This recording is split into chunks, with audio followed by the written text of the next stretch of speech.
Cambrian education গ্রুপের দেশসেরা মেধাবী শিক্ষার্থীদের নিয়ে গঠিত ইমু ব্যাচের সুপ্রিয় শিক্ষার্থী, আমন্ত্রণ জানাচ্ছি জীববিজ্ঞান দ্বিতীয় পত্রের তৃতীয় অধ্যায়ের আরও একটি বিশেষ আলোচনায়। শিক্ষার্থীরা, এই লেসনের মাধ্যমে আমাদের এই পুরো অধ্যায়টি শেষ হতে যাচ্ছে। তো নিশ্চয়ই বুঝতে পেরেছ যে এই লেসনটি কতটুকু ইম্পর্ট্যান্ট। এই পাঠ আলোচনায় তোমাদের সাথে আছি মোহাম্মদ কাউসার আলী হাওলাদার, সহযোগী অধ্যাপক, পিডি, ইমু project, principal, Cambrian teachers training institute, Cambrian education group.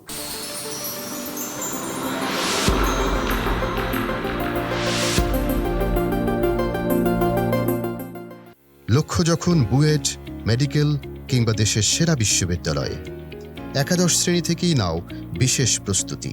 যুক্ত হও ক্যামব্রিয়ান এডুকেশন গ্রুপের অনন্য আয়োজন ইমু ব্যাচে। স্বপ্ন তোমার, লক্ষ্যে পৌঁছে দেওয়ার দায়িত্ব ক্যামব্রিয়ান এডুকেশন গ্রুপের।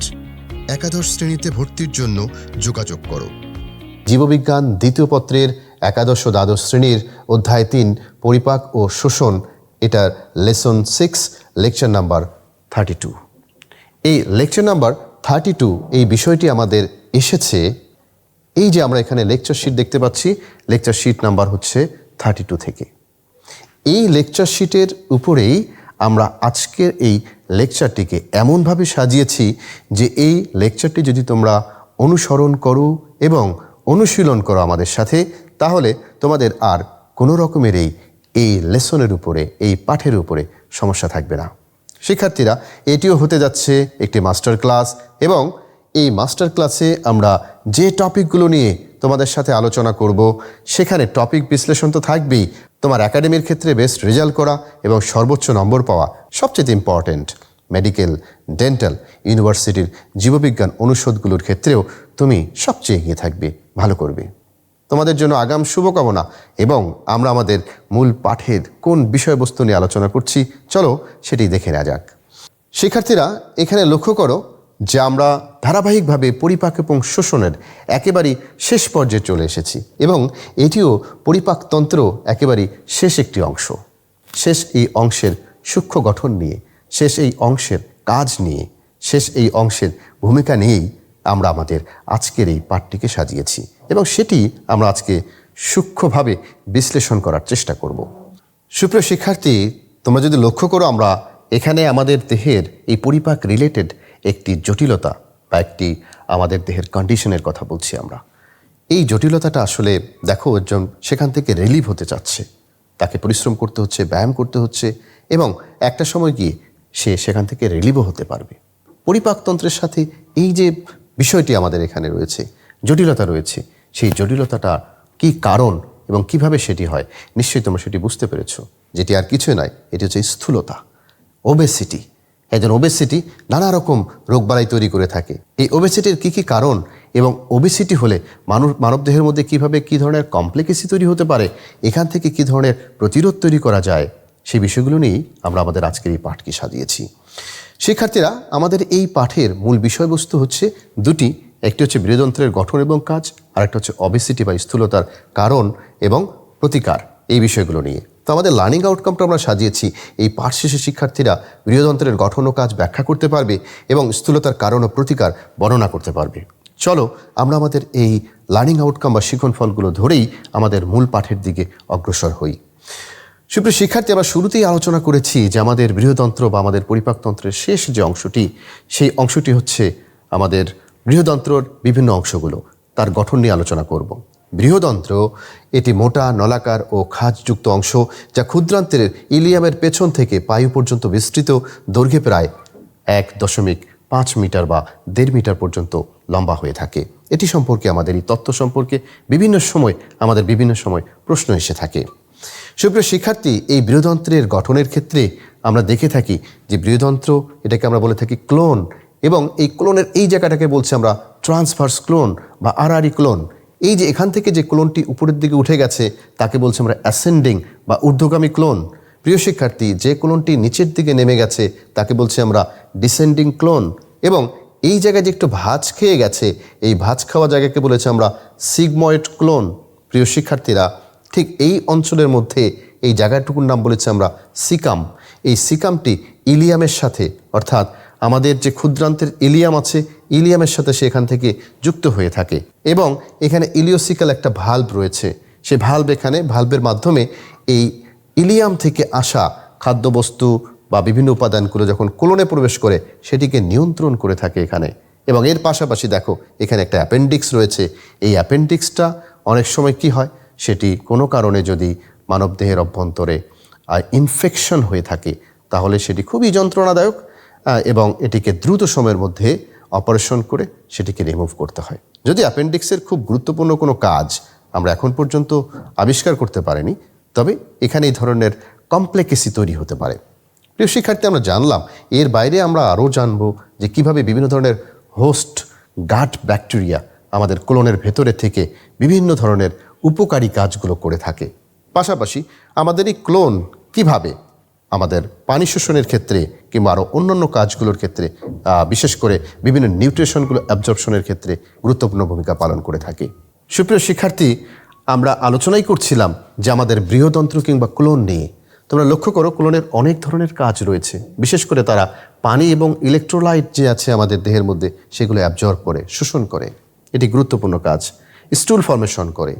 আমাদের যে স্টুল আছে বা ফিকাল আছে এগুলোকে কি করে, এগুলোকে হলো এখানে প্রিজার্ভ করে থাকে, এগুলো তৈরি করে থাকে, ফর্মেশন করে এখান থেকে।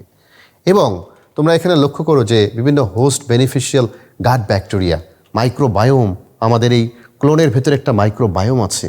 এই মাইক্রোবায়োমের ভিতরে এই ব্যাকটেরিয়াগুলো ভিটামিন সিনথেসিস এবং ফার্মেন্টেশন প্রক্রিয়া বা গাজন প্রক্রিয়ার মাধ্যমে আমাদের দেহকে সহায়তা করে থাকে কিন্তু। এবং আমরা শেষ পর্যন্ত দেখি যে ফিকাল এলিমিনেশন বা ডিফিকেশন, এই ডিফিকেশনের ক্ষেত্রে বা দেহ থেকে যে বর্জ্য উপাদান স্টুল এগুলোকে রিমুভ করার ক্ষেত্রে কী করে কাজ করে থাকে। এই গুরুত্বপূর্ণ কাজগুলো আমাদের বৃহদন্ত্র করে থাকে। প্রিয় শিক্ষার্থী, এখানে আমরা দেখতে পাচ্ছি, একটু দেখো যে আমাদের বৃহদন্ত্রের অভ্যন্তরে এই যেগুলোকে আমরা বলছি গাট ব্যাকটেরিয়া, এই ব্যাকটেরিয়াগুলো কিন্তু বিভিন্ন ফার্মেন্টেশন বা গাজন প্রক্রিয়ার মাধ্যমে খুবই গুরুত্বপূর্ণ বেনিফিশিয়াল অ্যাক্টিভিটি, উপকারী কাজগুলো তারা এখান থেকে করে থাকে। যদি একটু লক্ষ্য করো তোমরা, এখানে দেখবে যে এই গাট ব্যাকটেরিয়া এখানে দেখতে পাচ্ছি। এই ব্যাকটেরিয়াল অ্যাক্টিভিটিগুলো কোথায় হয়? আমাদের গাটের ভেতরে হয়। ঠিক আছে, গাট মাইক্রোবায়োম বলছি আমরা এটাকে। এই গাট মাইক্রোবায়োম বিভিন্ন গাজন প্রক্রিয়ার মাধ্যমে তারা আমাদের দেহের সমূহ এই উপকারগুলো করে থাকে এখানে। শিক্ষার্থীরা, এখানে দেখো যে বৃহদান্ত্রের যে মিউকোসা স্তর রয়েছে সেখান থেকে কিন্তু কি খরিত হয়? মিউকাস খরিত হয়। এই মিউকাসগুলো দেহ থেকে খুব দ্রুত সময়ের মধ্যে ক্লোন থেকে যে স্টুল, সেই স্টুলটাকে বা ফিকাল ম্যাটেরিয়ালস সেটাকে কি করে দ্রুত বের হতে সহায়তা করে, বর্জ্য অপসারণের ক্ষেত্রে সহায়তা করে। শুধু কি তাই না, শুধু তাই না, এখানে আমাদের দেহের অভ্যন্তরে রোগ জীবাণু থেকেও সে কী করে ক্লোনকে সুরক্ষা দিয়ে থাকে। বিভিন্ন রোগ জীবাণু থেকে, অভ্যন্তরীণ কোনো ধরনের প্রবলেম থেকে রক্ষা করার জন্য এই ক্লোনকে সুরক্ষা দেওয়ার কাজ হচ্ছে এই মিউকোসার স্তর। প্রিয় শিক্ষার্থীরা, তোমরা এখানে দেখতে পাচ্ছ বৃহদন্ত্রের অভ্যন্তর ভাগ, এবং এই অভ্যন্তরের ভাগের মধ্যে এভাবেই তারা ব্যাকটেরিয়া বা অন্যান্য রোগ জীবাণুকে কী করে প্রোটেক্ট করে থাকে ভেতরে অভ্যন্তরে যাওয়ার জন্য। এবং এই মিউকাসগুলোকে কী করে, মিউকাসগুলো দিয়ে ফিকাল ডিফিকেশনের ক্ষেত্রে সহায়তা করে থাকে। কোথা থেকে খরিত হয়? এর অভ্যন্তরে যে গবলেট কোষ আছে, সেই গবলেট কোষ এগুলো কি করে ক্ষরণ করে থাকে। প্রিয় শিক্ষার্থী, ক্ষুদ্রান্তের অভ্যন্তরে যে পরিপাক প্রক্রিয়া এবং শোষণ প্রক্রিয়া হওয়ার পরের কাজটা কোথায় ঘটে? এই বৃহদান্ত্রের মধ্যে ঘটে। দেখো এখানে বৃহদান্ত্রের মধ্যে বিভিন্ন ধরনের অ্যাবজর্পশন, পানি শোষণ প্রক্রিয়া ঘটছে। কোষের অভ্যন্তরে আবার এগুলো কি হয়, বৃহদান্ত্রের অভ্যন্তরে যে ভিলাই অঞ্চলগুলো আছে সেগুলোর মাধ্যমে কি করে এগুলো বিভিন্ন নিউট্রিয়েন্ট যে ম্যাটেরিয়ালসগুলো আছে সেগুলোকে সে রিঅ্যাবজর্পশন করে, পুনঃশোষণ করে নেয় এখান থেকে, এবং শেষ মুহূর্তে দেহ থেকে যেন এগুলো বেরিয়ে যেতে না পারে সেই কাজগুলো তারা কিন্তু এই জায়গা থেকে করে থাকে। তাহলে এই যে ক্ষুদ্রান্তের পরিপাক এবং শোষণের পর খাদ্য এবং পাচক রসগুলোর যে অবশিষ্ট উপাদান সেগুলো কি করে ইলিওকোলিক যে স্ফিংক্টার আছে তার ভেতর দিয়ে কোলনের ভেতরে প্রবেশ করে এবং সিকামো কোলনে প্রবেশ করে, এবং সেখানে দীর্ঘ সময় পর্যন্ত তারা কি করে সঞ্চিত থাকে, প্রিজার্ভেশন ঘটে এখানে। এরপর বৃহদন্ত্রের পরিপাক এবং শোষণের ক্ষেত্রে আমরা দেখতে পাচ্ছি তারা ফিকাল ম্যাটেরিয়ালস তৈরি করছে, এগুলো দেহ থেকে বর্জ্য উপাদানগুলো প্রডিউস করে, দেহ থেকে সেগুলো এলিমিনেট করে। আরও বড় কাজ হচ্ছে এখান থেকে তারা কি করে এই যে ভিলাইয়ের মাধ্যমে তারা বিভিন্ন উপাদানগুলো, ইনঅর্গানিক সল্টস, তারপরে amino acid, glucose, vitamin K, vitamin B এবং একই সাথে তারা হলো ফলিক অ্যাসিড এই ধরনের উপাদানগুলোকে রিঅ্যাবজর্ব করে, পুনরায় সেগুলো রিঅ্যাবজর্ব করে রক্তস্রোতের মাধ্যমে দেহের বিভিন্ন জায়গায় আবার কাজে লাগায়। তো আমরা জানলাম যে বৃহদন্ত্র কিভাবে কাজ করে থাকে, আমাদের বৃহদন্ত্র কোন কোন জায়গায় আমাদের দেহকে সুরক্ষা রাখে, কিভাবে আমাদের পরিপাকের ক্ষেত্রে সে বা পুষ্টি প্রক্রিয়ার ভেতরে সে আসলে ভূমিকা পালন করে থাকে। প্রিয় শিক্ষার্থী, সব ভূমিকা পালনেই তখনই গুরুত্বপূর্ণ হবে যখন আমরা সুস্বাস্থ্যবান হব, আমরা ভালো থাকব। আসলে খুব দীর্ঘদিনের একটা প্রবাদ আমরা জানি যে স্বাস্থ্যই সকল সুখের মূল। সত্যি তাই, এর একেবারেই বিন্দু পরিমাণ কোনো ব্যত্যয় ঘটার কোনো সুযোগ নেই। একজন সুখী মানুষকে যদি খুঁজে বের করতে চাও, দেখবে তিনি একজন সুস্বাস্থ্যবান মানুষ, তিনি সুখী মানুষ। প্রিয় শিক্ষার্থীরা, কিন্তু আমাদের এই পরিপাকতন্ত্রের সাথে একটা বড় অসুখ, যে কারণে আমরা সুখী না, সেটি তৈরি হয় এটা বিশেষ কারণে। আমরা অনেক সময় বলে থাকি যে এই মানুষটি হচ্ছে মোটাসোটা, তার মানে স্বাস্থ্যবান। স্বাস্থ্যবান মানুষ মানে মোটাসোটা হলেই তাকে আমরা স্বাস্থ্যবান বলি, এটা একটা ভ্রান্ত ধারণা। আমরা তাকেই স্বাস্থ্যবান বলবো কিংবা আমরা তাকেই সুস্বাস্থ্যবান বলবো যে মানুষ জ্ঞান বিজ্ঞানের আলোকে, যে মানুষের দেহের মধ্যে কি থাকে, তার কোনো ধরনের কোনো স্থূলতা থাকবে না, রোগ প্রতিরোধ ক্ষমতা ভালো থাকবে এবং সত্যিকার অর্থেই সে নিরোগ থাকবে, তাকে বলছি আমরা সুস্বাস্থ্যবান মানুষ। তো প্রিয় শিক্ষার্থী, এর কারণ কি? এর অন্যতম যে মূল কারণটা রয়েছে, সেই কারণগুলো আমরা আজকে জানার চেষ্টা করব যে সত্যিকার অর্থেই আমাদের দেহের ভেতরে কিভাবে ধীরে ধীরে ধীরে ধীরে এই অ্যাডিপোস টিস্যু কিংবা চর্বিগুলো জমতে জমতে একসময় মানুষ স্থূল হয়ে পড়ে, এবং এর পেছনে অনেকগুলো রিজন রয়েছে। আর এই যে অ্যাডিপোস টিস্যু, একজন স্বাভাবিক সুস্থ স্বাভাবিক মানুষ ধীরে ধীরে ওয়েট গেইন করতে করতে, অ্যাডিপোস টিস্যুগুলো দেহে জমতে জমতে ওয়েট গেইন করতে করতে একটা সময় মানুষ অবেসিটিতে ভোগা শুরু করে, স্থূল হয়ে যায়। তো এই স্থূল মানুষ নানা ধরনের প্রবলেমে পতিত হতে থাকে, ধীরে ধীরে তার নানা রকম সমস্যা তৈরি হতে থাকে দেহের মধ্যে। এইগুলোই আমরা আজকে জানার চেষ্টা করব এখান থেকে। তাহলে স্বাস্থ্যের একটা আধুনিক সংজ্ঞা জানা জরুরি। কাকে বলছি আমরা স্বাস্থ্য? আধুনিকভাবে এই সময়ে এসে আমাদের স্বাস্থ্যবিজ্ঞানীরা বলেছেন বা আমাদের চিকিৎসকরা বলেছেন যে রোগ ব্যাধি বা অন্যান্য অস্বাভাবিক পরিস্থিতি মুক্ত শারীরিক, মানসিক, সামাজিক মঙ্গলকর অবস্থাকে স্বাস্থ্য বলা হয়ে থাকে। তাহলে তিনটা জিনিস প্রয়োজন। এক, শারীরিক মঙ্গল, নিজের সুস্বাস্থ্য থাকতে হবে, শারীরিকভাবে ফিট থাকতে হবে। দুই, মানসিক মঙ্গল, মানসিকভাবে টেনশন ফ্রি লাইফ লিড করতে হবে। তিন, সামাজিক মঙ্গল, অন্যের ভালো করার যে টেন্ডেন্সি সেটি ভিতরে ধারণ করতে হবে, সমাজের ভালো করার টেন্ডেন্সি ভিতরে ধারণ করতে হবে। প্রিয় শিক্ষার্থীরা, তাহলে আমরা এই পর্যায়ে এসে দেখলাম শারীরিক, মানসিক, সামাজিক মঙ্গলেই একটা পূর্ণ স্বাস্থ্যের লক্ষণ। এই তিনটি জিনিস আসলে আমাদের প্রত্যেককেই অর্জন করা উচিত আমরা ভালো থাকতে গেলে, সুস্বাস্থ্য অর্জন করতে গেলে। তোমাদের সকলের সুস্বাস্থ্য কামনা করি এবং তোমরাও নিশ্চয়ই আমাদের জন্য সুস্বাস্থ্য কামনা করবে। প্রিয় শিক্ষার্থী, আমাদের দেহের এই যে স্থূলকায় অবস্থা, এটি পরিমাপ করার জন্য আমাদের যা প্রয়োজন সেটি হচ্ছে যে একটি স্কেলের প্রয়োজন আছে। সেই স্কেলটিকে আমরা বলেছি যে দেহের ওজন সূচক, বডি মাস ইন্ডেক্স বা বিএমআই। এবং এই বিএমআইটা কি, চলো সে বিষয়টি ভালোভাবে আগে জেনে নিই। আমাদের দেহের ওজনকে যদি কিলোগ্রাম বা কেজিতে পরিমাপ করা হয় এবং আমাদের উচ্চতাকে যদি মিটারে বা মিটার স্কোয়ার, মিটারকে দিয়ে মিটার স্কোয়ার বানিয়ে যদি এই কিলোগ্রাম বাই মিটার স্কোয়ার দিয়ে ভাগ করা হয়, আমরা যে ইন্ডেক্সটা পাবো, যে সূচক পাবো, সেই সূচককে আমরা বলছি যে আমাদের বডি মাস ইন্ডেক্স বা বিএমআই। এই সূচকের মধ্যে যদি আমরা বলি যে স্বাভাবিকের চেয়ে যদি কম হয়ে থাকে, যে 18.5, সেটি আসলে আন্ডার, একেবারেই হলো আন্ডার ওয়েট তাদের যে অবস্থা, অর্থাৎ আদর্শের অবস্থার চেয়ে তারা খুব নিচে অবস্থান করছে, এটিও শরীরের জন্য খুব একটা বাজে কন্ডিশন। প্রিয় শিক্ষার্থীরা, এরপরে স্বাভাবিক ওজন কাকে বলছি আমরা, নর্মাল ওয়েট কাকে বলছি? 18.5 থেকে 24.9, এই যে রেঞ্জ, এই রেঞ্জটা হচ্ছে একজন আদর্শ মানুষের ক্ষেত্রে বা একজন স্বাভাবিক মানুষের ক্ষেত্রে এই রেঞ্জ বা বিএমআই। আমরা যদি বলি যে ওভার ওয়েট কাকে বলছি আমরা, 25 থেকে 29.9, যারা ধীরে ধীরে গেইন করে তাদেরকে বলছি আমরা ওভার ওয়েট। এবং এদের ক্ষেত্রেও কিন্তু স্থূলকায় মানুষ, এখান থেকেই শুরু হয় মানুষের স্থূলকায় গণন করা বা ওবেসিটি স্টার্ট। এবং স্থূলতার একেবারেই শ্রেণী যেটা আমরা বলছি যে একেবারে ফার্স্ট শ্রেণীতে যে যারা অবস্থান করে, সেটি হচ্ছে কি 30 থেকে 34.9, এটি হচ্ছে ফার্স্ট শ্রেণী। স্থূলতার টাইপ যে আমরা বলছি আমরা টাইপ বা ক্লাস, সেটি হচ্ছে ফার্স্ট ক্লাস।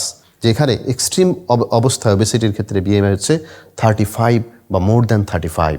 তাহলে এই যে অবস্থা, এই অবস্থাগুলোর জন্য কি কারণটা কি, কিভাবে আসলে এই ঘটনাগুলো দেহের মধ্যে ঘটে, চলো সেই বিষয়টিও আমরা একটু ভালোভাবে জেনে নেই এখানে। প্রিয় শিক্ষার্থীরা, যে আমাদের এখানে মূল 3টি কারণকে আমরা আইডেন্টিফাই করার চেষ্টা করেছি। তোমরা যদি একটু লক্ষ্য করো দেখবে এই স্থূলতার কারণগুলোকে আমরা বলছি ব্যক্তি পর্যায়ে কিছু কারণ আছে, এর সাথে কিছু আছে হচ্ছে যে সামাজিক পর্যায়ের কারণ আছে, এবং চিকিৎসা বিজ্ঞানীরা বলেছেন যে আরও কিছু কারণ আছে। তার মানে চিকিৎসা বিজ্ঞানের ভাষায় আমাদের শারীরিক আরও বিভিন্ন কন্ডিশনের কারণে আরও কিছু কারণ রয়েছে।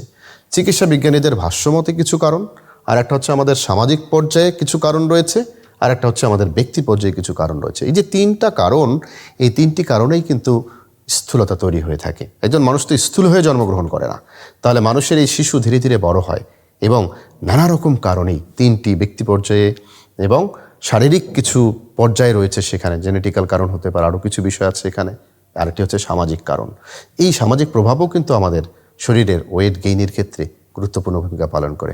চলো সেই বিষয়গুলো আমরা খুবই অ্যাওয়ারলি একটু জেনে নেওয়ার চেষ্টা করি যে এই যে 3টি কারণ, এই কারণগুলোর মধ্যে কি। প্রথম, ব্যক্তিগত পর্যায়ে যেমন প্রচুর পরিমাণে আমরা অতিরিক্ত ক্যালোরি আমরা রিসিভ করি, গ্রহণ করি, ইনটেক করি, এবং আমরা অলস জীবনযাপন যারা করি তাদের ক্ষেত্রে অপর্যাপ্ত কায়িক পরিশ্রম, ঠিক আছে, এটি ওজন গেইন করে, স্থূল করে দেয় মানুষকে। সামাজিক কারণগুলোর ক্ষেত্রে সুলভ এবং মজাদার খাবার, প্রচুর রেস্টুরেন্ট, এগুলো বিভিন্ন জায়গায়, বিয়ে বাড়ি, আনন্দ উৎসব, এগুলোর মধ্যে প্রচুর খাবার দাবার, ভোজন রসিক মানুষ আমরা, যেখানে সেখানে যা পাই তাই খেয়ে ফেলি আমরা। এই যে আমাদের অবস্থা, আমরা না বুঝে এবং সচেতনতার অভাবে আমাদের মধ্যে এই ধরনের ঘটনা ঘটে। সামাজিক কিছু কারণ তো রয়েছে এখানে। পাশাপাশি গাড়ির উপর নির্ভরশীলতা, যতটুকু পথ পায়ে হেঁটে যেতে পারি সেখানেও গাড়ি করে চড়ি। এই যে আমাদের টেন্ডেন্সি, এই টেন্ডেন্সি পরিহার করতে হবে।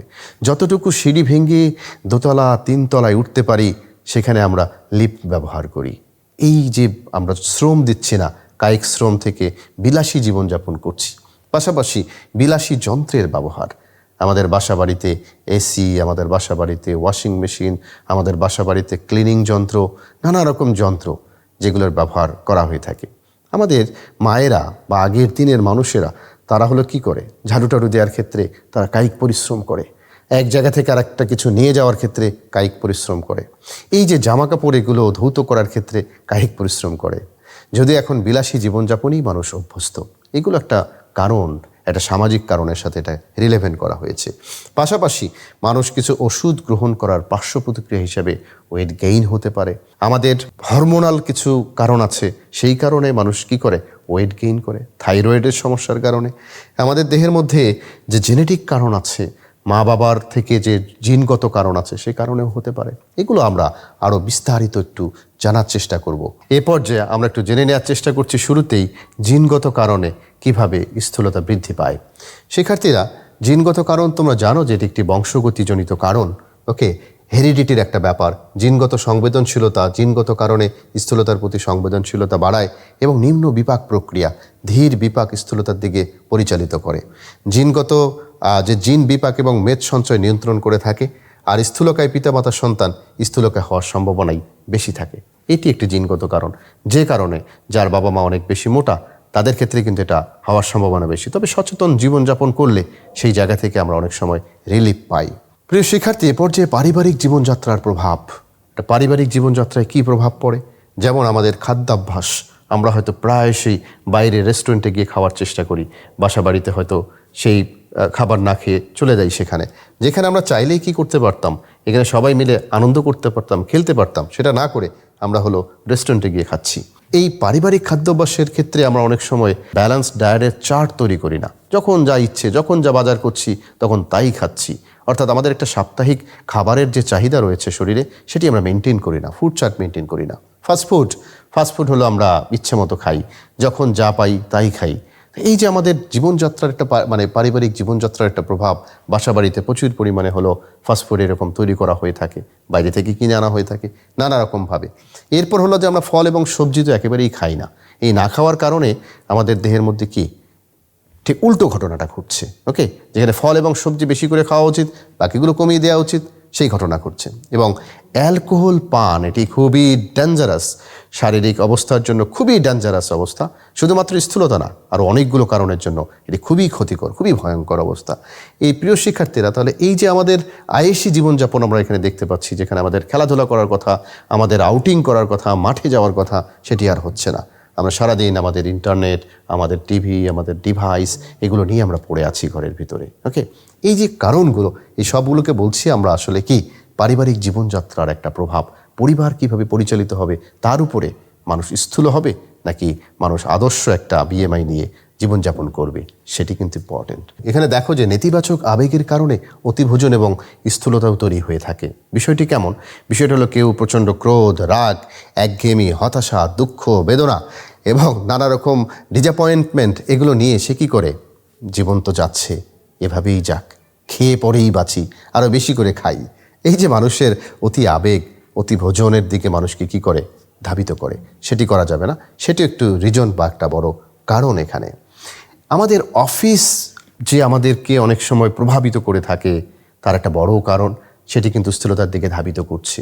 দীর্ঘক্ষণ ধরে এক জায়গায় বসে থেকে আমাদের কি অফিসিয়াল অ্যাক্টিভিটি, অফিসিয়াল কাজ করা, অফিস শেষে আমরা যেই কথাটা আগেও বলেছি, পায়ে হেঁটে যেতে পারতাম, ঠিক অফিসের পাশেই আমার বাসা, সেখানেও আমাকে গাড়ি করে যেতে হয়।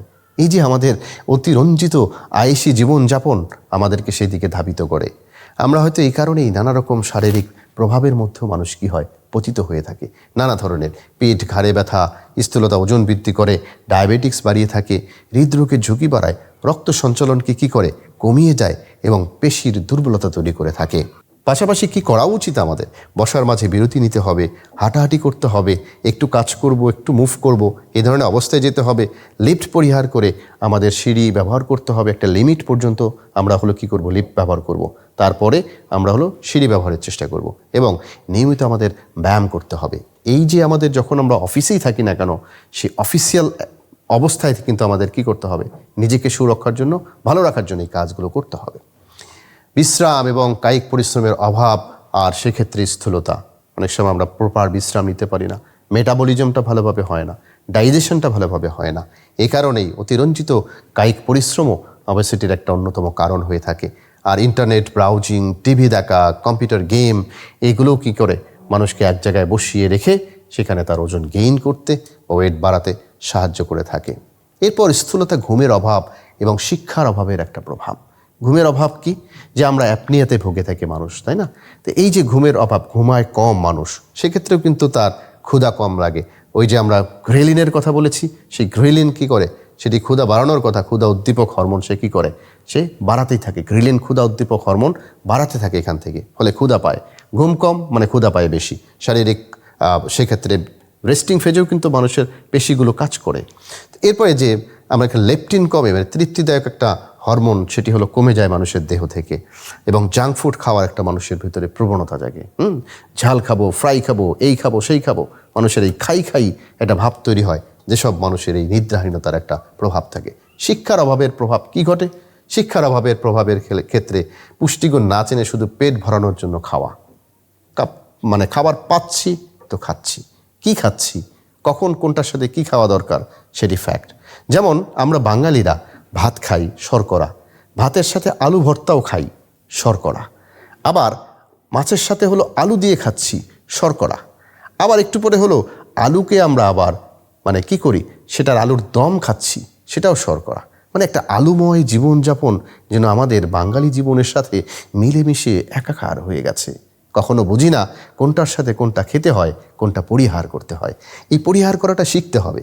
এবং স্থূলতার যে স্বাস্থ্য ঝুঁকি সম্পর্কে হলো না জানা, এই বিষয়গুলো সম্পর্কে আমাদের জানতে হবে। কিছু ওষুধ এবং স্থূলতার একটা ঝুঁকি, বিশেষ করে যে কিছু ওষুধ রয়েছে, কর্টিকোস্টেরয়েড ওষুধ, জন্মবিরতিকরণ বড়ি এবং অবসন্নতা দূর করার ওষুধ, ওকে, অ্যান্টিডিপ্রেশান্টস যে ওষুধ রয়েছে সেগুলো, ইনসুলিন, ডায়াবেটিকের কিছু প্রতিষেধক ওষুধ, এগুলো মানে কি করে? এগুলো কিন্তু গেইন করে, স্থূলতা গেইন করে থাকে এখানে। মানসিক আঘাত এবং অতিভোজন, ওই যে একটু আগেও অতি আবেগ একটা ব্যাপার ছিল, কিন্তু এখানে কি আছে?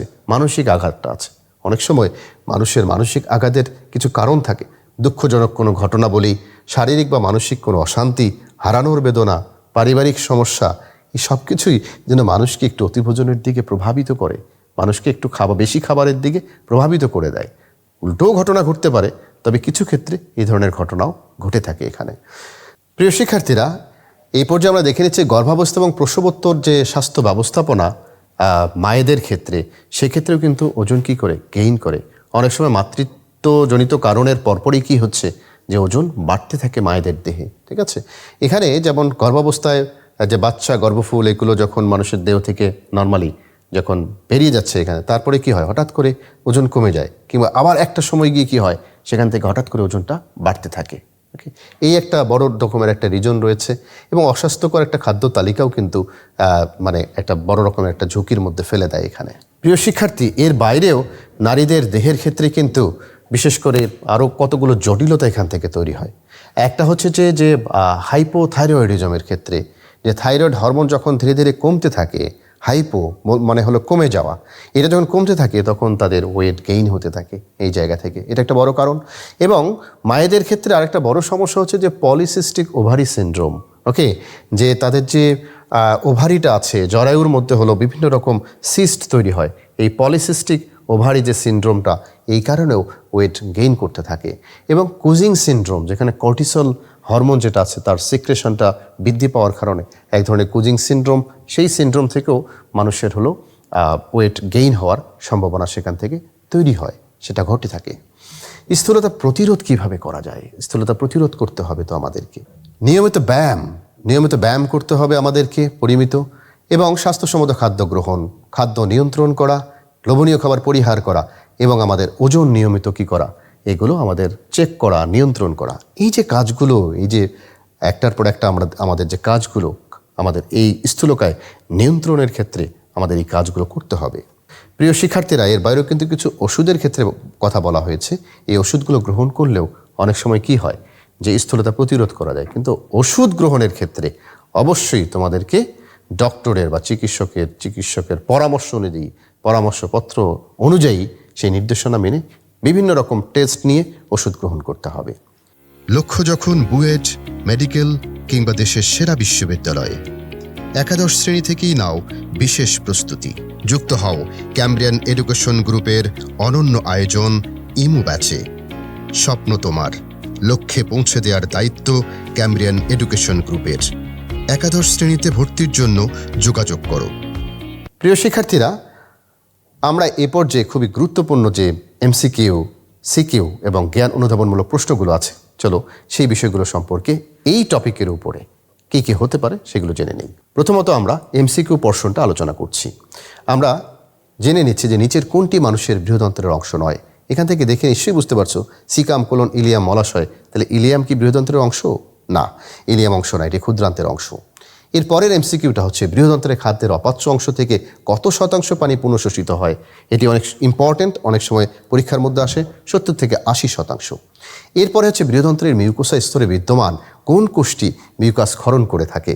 প্যারাইটাল কোষ, চিপ কোষ, গবলেট কোষ নাকি অক্সিটনিক কোষ? নিশ্চয়ই জানো সেটি হচ্ছে কোন কোষ? গবলেট কোষের কথা আমরা পড়েছিলাম। মানুষের বৃহদন্ত্রে প্রায় কত প্রজাতির মিথজীবী ব্যাকটেরিয়া থাকে? এখানে প্রায় 500 প্রজাতির মতো ব্যাকটেরিয়া এখানে থাকে। প্রিয় শিক্ষার্থী, বৃহদন্ত্রে থাকা ব্যাকটেরিয়া নিচের কোন ভিটামিনটি সংশ্লেষ করে থাকে? ভিটামিন কে এবং ভিটামিন বি। যেহেতু এখানে ভিটামিন বি নেই, শুধু কে আছে, তাহলে উত্তর হবে কি এখানে? Vitamin K. এবং এটা যশোর বোর্ডে 2021-22 সালে এসেছে, মেডিকেলে এসেছে 2020-21 শিক্ষাবর্ষে। নিশ্চয়ই এটি খুব ইম্পর্টেন্ট একটি। শিক্ষার্থীরা, অ্যাপেন্ডিক্স বৃহদন্ত্রের কোন অংশের সাথে যুক্ত থাকে? কুমিল্লা বোর্ড 20, সিকাম কোলন মলাশয় রেকটাম। তাহলে সিকাম হচ্ছে রাইট আনসার। এরপরে আমরা একটু দেখে নিই যে বডি মাস ইন্ডেক্স বা বিএমআই কতর বেশি হলে একজন মানুষকে অবেস বা স্থূল বলা হয়ে থাকে। মেডিকেল ও ডেন্টাল ভর্তি পরীক্ষায় এই কোশ্চেনটা ইম্পর্টেন্ট, এর আগেও এসেছে। 25, 28, 30 নাকি 35? তাহলে রাইট আনসার হচ্ছে 30। নিচের কোনটি স্থূলতাজনিত স্বাস্থ্য সমস্যা নয়? টাইপ 2 ডায়াবেটিস, উচ্চ রক্তচাপ, হৃদরোগ, যক্ষা। ওকে, তাহলে যক্ষা হচ্ছে এটি নয়, কারণ যক্ষা টিউবারকুলোসিসের মাধ্যমে ছড়িয়ে থাকে। মলত্যাগের প্রতিবর্তী ক্রিয়াকে কি বলা হয়ে থাকে? সোয়ালোয়িং, ডিফিকেশন রিফ্লেক্স, পেরিস্টালসিস নাকি সাপেক্ষ প্রতিবর্ত? তাহলে রাইট আনসার হচ্ছে ডিফিকেশন রিফ্লেক্স। শিক্ষার্থী, মলের কঠিন অবস্থা বা মল তৈরিতে বৃহদন্ত্রের কোন প্রক্রিয়াটি মুখ্য? এখানে এনজাইম ক্ষরণ, পানি শোষণ, ব্যাকটেরিয়ার গাজন, পেরিস্টালসিস। নিশ্চয়ই পানি শোষণ না হলে স্টুল তৈরি হওয়ার ক্ষেত্রে জটিলতা তৈরি হয়, তাহলে পানি শোষণ হচ্ছে এখানে রাইট আনসার। প্রিয় শিক্ষার্থীরা, এ পর্যায়ে আমরা এই টপিকের খুবই গুরুত্বপূর্ণ কিছু জ্ঞানমূলক প্রশ্ন দেখে নেই। মানুষের বৃহদন্ত্রের দৈর্ঘ্য কত? আমরা জানি 1.5 মিটার। অ্যাপেন্ডিক্স বৃহদন্ত্রের কোন অংশের সাথে যুক্ত থাকে? সিকামের সাথে।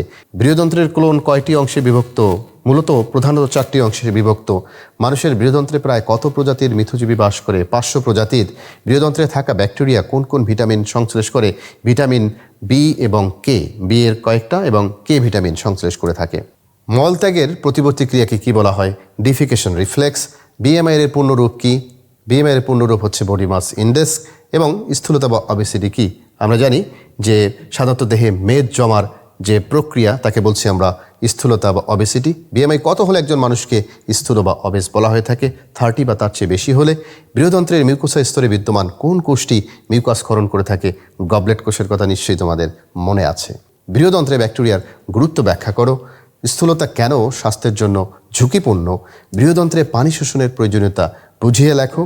এবং ডিফিকেশন রিফ্লেক্স বলতে কি বোঝায়? অ্যাপেন্ডিক্সকে কেন নিষ্ক্রিয় অঙ্গ বলা হয়? নিশ্চয়ই এগুলো আলোচিত হয়েছে আগে এবং তোমরা এর উত্তরগুলো নিশ্চয়ই দিতে পারছো। বডি মাস ইন্ডেক্স এর গুরুত্ব ব্যাখ্যা করো। বৃহদন্ত্রের মিউকাস ক্ষরণের কাজ কি? স্থূলতার প্রধান কারণগুলো কি কি? মলের কঠিন অবস্থা প্রাপ্তিতে বৃহদন্ত্রের ভূমিকা ব্যাখ্যা করো। বৃহদন্ত্রকে কেন অপাচ্য খাদ্যের ভাণ্ডার বলা হয়? প্রিয় শিক্ষার্থীরা, বৃহদন্ত্রকে অপাচ্য খাদ্যের ভাণ্ডার এ কারণেই বলা হয়, ক্ষুদ্রান্ত্র পর্যন্ত আমাদের সব পাচিত খাবারের সব কিছু ঘটে যায়। বৃহদন্ত্রে এসে আমাদের এখানে যখন স্টুল তৈরি হতে থাকে, যখন স্টুল থেকে পানি যখন শোষণ হয়ে থাকে, তখনই সেখানে বিভিন্ন ধরনের যে অপাচ্য উপাদানগুলো রয়েছে সেগুলো সেখানে জমা হয়ে থাকে এবং ব্যাকটেরিয়ার গাজন প্রক্রিয়ায় এখানে এই অপাচ্য অংশগুলো পরবর্তীতে গাজন প্রক্রিয়ার মাধ্যমে বা ফার্মেন্টেশনের মাধ্যমে তারা কি করে, যে পরিপাকের ক্ষেত্রে গুরুত্বপূর্ণ ভূমিকা পালন করে। এই জন্যই আমরা এটাকে অপাচ্য অংশের একটা ভাণ্ডার বলেছি। প্রিয় শিক্ষার্থীরা, এ পর্যায়ে আমরা দুটো সৃজনশীল প্রশ্ন দেখে নেই। প্রশ্ন 1, এই প্রশ্নগুলো একটু ভালোভাবে লক্ষ্য করো কী ধরনের প্রশ্ন কিভাবে এখানে সেট হয়ে থাকে এই টপিকের অ্যাগেনস্টে। রহিম লক্ষ্য করলো তার পরিপাকতন্ত্রের শেষ অংশে প্রায় 1.5 মিটার মানে বৃহদন্ত্রের কথা বলা হয়েছে দীর্ঘ একটি নালী রয়েছে যেখানে কোনো এনজাইম নিঃসৃত হয় না। নিশ্চয়ই বুঝতে পেরেছ বৃহদন্ত্র। শিক্ষক বললেন এই অংশটি মূলত অপাচ্য খাদ্যের ভাণ্ডার হিসেবে কাজ করে এবং এখানে এমন কিছু মিথুজীবী ব্যাকটেরিয়া থাকে যা আমাদের দেহের জন্য প্রয়োজনীয় ভিটামিন তৈরি করে থাকে। তাহলে এখানে ডিফিকেশন রিফ্লেক্স কি? যে কোনো জায়গা থেকে কোশ্চেন হতে পারে একটা। এবং ক ও খ এর ক্ষেত্রে অ্যাপেন্ডিক্সকে কেন নিষ্ক্রিয় অঙ্গ বলা হয়ে থাকে?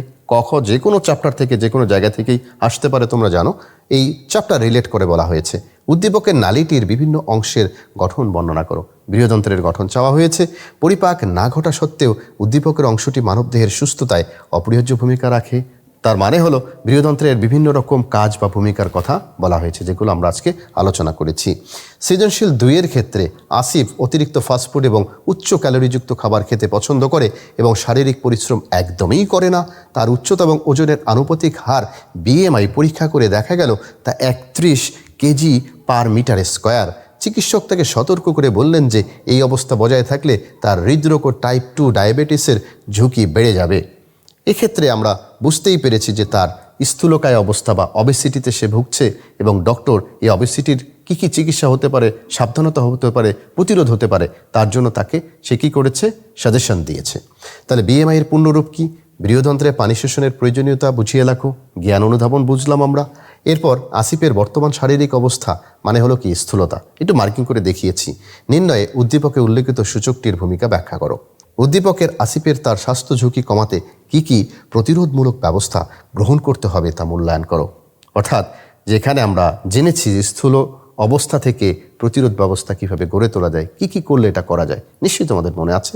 তাহলে আমরা জানলাম যে কিভাবে এই দুটো সৃজনশীল প্রশ্ন বা এই টাইপের সৃজনশীল প্রশ্নগুলো আসলে আনসার করব।